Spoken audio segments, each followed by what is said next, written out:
Hello guys, തിരുവനന്തപുരത്തുകാരെ സംബന്ധിച്ച് ഓണം വന്നാൽ കനകക്കുന്നിൽ പോകാതെ ഓണം പൂർണ്ണമാകില്ല എന്നാണ്. വൈകിട്ടാകുമ്പോൾ ഫാമിലിയോട് കൂടി ലൈറ്റ് കാണാൻ ഇറങ്ങുക എന്നത് ഒരു ചടങ്ങാണ്. സെക്രട്ടേറിയറ്റ് മുതൽ വെള്ളയമ്പലം വരെ നീളുന്ന റോഡലങ്കാരവും നിശാഗന്ധിയിലെ രാത്രിയിലെ പരിപാടിയും അവസാന ദിവസത്തെ ഓണം ഘോഷയാത്രയും ഞങ്ങൾ തിരുവനന്തപുരത്തുകാരെ സംബന്ധിച്ചിടത്തോളം സ്വകാര്യ അഹങ്കാരമാണ്. അതുകൊണ്ട് എല്ലാ തവണത്തെയും പോലെ ഇത്തവണയും കനകക്കുന്നിൽ പോയി കറങ്ങിയടിച്ചു. നിന്ന് തിരിയാൻ ഇടമില്ലാത്ത രീതിയിലാണ് ജനപ്രളയം.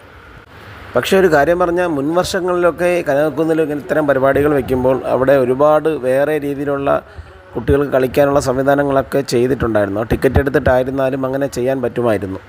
പക്ഷേ ഇത്തവണ അതൊന്നുമില്ലായിരുന്നു. ലൈറ്റുകൾ കൊണ്ടുള്ള അലങ്കാരം മാത്രമാണ് ഉണ്ടായിരുന്നത്. കുറേ അധികം റീൽസുകളിലൊക്കെ കണ്ട് അന്വേഷിച്ച് പോയൊരു സാധനമാണ് ഈ വക്യോൽ കൊണ്ടുള്ള ഈ പരിപാടി. പക്ഷേ അതവിടെ ക്ലോസ്ഡുമായിരുന്നു. വക്യോലിനകത്തോട്ട് കയറിയാൽ നമ്മൾ വഴി അന്വേഷിച്ച് പുറത്തിറങ്ങി വരണം, അതായിരുന്നു സംഭവം. പക്ഷേ അത് അപകടമാണെന്ന് പറഞ്ഞ് അത് ക്ലോസ് ചെയ്തിട്ടുണ്ടായിരുന്നു. വിനീത് ശ്രീനിവാസൻ്റെ പ്രോഗ്രാം ഉണ്ടായിരുന്നു. വിനീത് ശ്രീനിവാസൻ വന്നപ്പോഴുള്ള ഈ തിരക്കാണ് ഈ കാണുന്നത്. അദ്ദേഹത്തെ കാണാനുള്ള തിരക്കും ഈ മൊബൈലിൽ പിടിക്കാനുള്ള തിരക്കും ഞങ്ങളും കുറേ ശ്രമിച്ചു. പക്ഷേ എന്തുകൊണ്ടോ നമുക്ക് അദ്ദേഹത്തിനെ കാണാൻ പറ്റിയില്ല. അങ്ങനെ കാണാൻ പറ്റാത്തതുകൊണ്ട് ഇങ്ങനെ വിഷമിച്ച് ഇങ്ങനെ നടന്നു പോകുമ്പോഴാണ് മുന്നിലൂടെ ഒരു കാർ ഇങ്ങനെ പോകുന്നത്. കാറിനകത്തോട്ട് നോക്കിയപ്പോൾ ഇതായിരിക്കുന്നു വിനീത് ശ്രീനിവാസൻ.